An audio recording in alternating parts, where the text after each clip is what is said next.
Hey everybody, welcome back to my channel, The Christian Mechanic. I'm going to redo this video I did the other day where I had done some things with the swivel socket and I talked about some retaining rings. So I went and I got two more retaining rings. Now, the guy that gave me the retaining rings, he told me that the retaining ring was old. He had found it in the cabinet. So hopefully these, I'm sorry, they may have been a little dry rotted. That's probably why it broke. So I grabbed some of them. Also have a O-ring kit at work, so I made my own. I made my own O-rings to size to fit the different size sockets. This one here is a 1 inch socket or 1 inch drive, and like I said, I made the O-ring myself, and then I made my own pins, which is a 5/16, just a 5/16 bolt, and I just cut it to length to where it fits inside there. So that's what I did with that.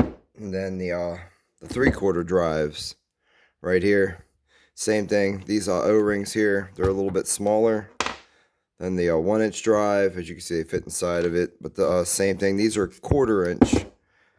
Here's another one here, 1/4 inch bolt that I cut down. And I just, like I said, I just made a couple of them up, and then I made a couple of the 5/16 drive here. So we got those. So I'm just gonna go ahead and we'll try this retaining ring, because I've seen some other videos online, Stanley Proto, where people were asking how to put on these retaining rings with the crush guard on Proto. They say people didn't know how to put them on with this piece on here. Now these are older too, so I don't know if these are any good. These may snap off too, but we're just going to go ahead and do what I usually do it at work is I usually just get it on the product, or get it on the fastener, and just slide it up. I slide it up top of it, and then I try and well, there we go. That one broke, so that one's no good. And we'll try this one here. If this one breaks, I don't know what to say. This will be the last one then. This is the last one they gave me to, oh, these are really tight too. Wow. Yeah, but usually, like I said, usually the ones at work are a lot more flexible. Yeah, see, it already broke off. These ain't no good. Yeah, I just, like I said, I slide it up above it, like here. I get it up right about here, and I just take this piece, because it usually bends nice and easy like that, and you can try to just feed it in there. And once you get it right there, then you just slide the whole ring up into place. But these are all dry rot and brittle. I'm just gonna have to I went on Proto's website. These things are like $15 a piece. So yeah, these are no good. Like I said, these are all old. I'm gonna have to let the guy know that I gave them to me, that he's gonna have to order some new ones, because these are they're all dry rotted, so they're all broke. So I can't show you those. But like I said, I've made my own pins with 5/16. Like I said, you can either put it in that way, or like I said, this is what I usually do with those.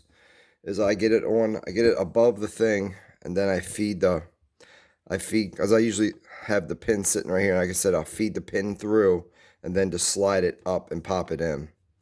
But yeah, these are going to be a lot easier to use. It's nice rubber O-ring. It's not dry rotted like those, but they would usually flex like this. Like I said, and I can drop the pin in there when you get it on the anvil of the drill, and then just let the O-ring back up, and that'll keep it into place. At work, before we used cotter pins, stuck cotter pins, and peened it over, and I'll put tape around it, because I had somebody had used one before and grabbed it with their hand while they're impacting it, and ended up ripping the inside of their hand up. So I would advise against using cotter pin, especially if you're not going to put a piece of tape over it, just to keep any of the sharp edges from being exposed. But yeah, this is the better way to do it. Buy an O-ring kit. This is a Loctite O-ring kit, and then it comes with glue, and it comes with everything you need to make couple different sizes of O-rings. And then you can just get a piece of all thread, or not all thread, a piece of drill rod, As I used just a bolt, but you can get a piece of drill rod and you can just cut your own pins to go through there, or whatever you want to use to make it. But yeah, these work pretty good though. And then like I said, put the socket on here. So same type of deal here. Put that in there. Put this in here, and then so you can just roll it down a little bit.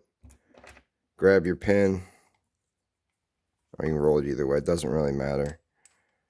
Stick your pin in there, and then pop this back down. The only thing with these that I've noticed was some of the sizes are a little bit different. I get the Harbor Freight sockets, and they're not, the holes on them are not 1/4 20. So they're probably out, since they're Chinese sockets, Taiwanese sockets. I might have to use a metric one, but this is a right one. So the right ones, these 1/4 20s will fit in there. So that's the only other thing that I haven't done yet. That's what I wanted to do. I made the O-rings up for the Harbor Freight, and this is a Sunex socket. Like I said, it's made in Taiwan also. So I'm gonna have to go and see what size this hole is here, and I'm gonna have to get different pins made up. But like I said, at least I got the rings. I got rings made up for these. But like I said, I still have to get and see what size pin I'm gonna have to use to make through there. But at least I got something for the right adapter that I can use it in there, and I got something for the 1-inch socket in case I want to use that, and I ain't got to worry about using the cotter pin and peening things over and breaking things. But like I said, guys, thank you for checking out my video. Like, subscribe, whatnot. As soon as I get a new O-ring kit, I'll make a little video of that and show you how I make O-rings with it and everything else. But just in a separate video by itself for anything. But anyway, guys, thank you. God bless and have a great day. Thank you very much for checking out my channel.